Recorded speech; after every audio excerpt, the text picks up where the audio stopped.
On November 30, 2022, history was made in the Australian Parliament when Scott Morrison became the first former Prime Minister to be officially censured by the Australian Parliament. The result of the division is ayes 86, noes 50.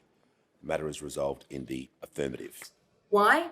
He was found to have undermined faith in democracy when he took on secret ministries, not telling anyone, not giving any real explanation for it. Not his colleagues, not the Australian people.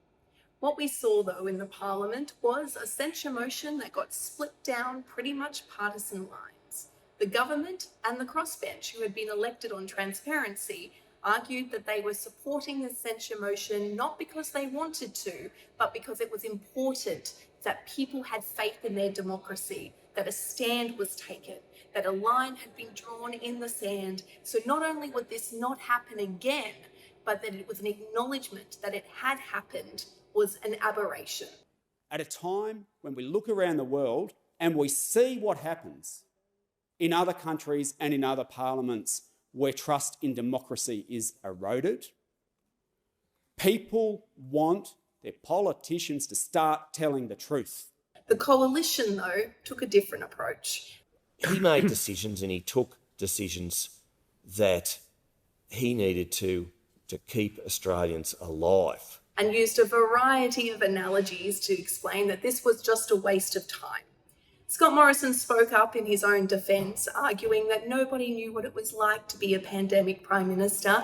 Have you ever had to deal with a crisis where the outlook was completely unknown?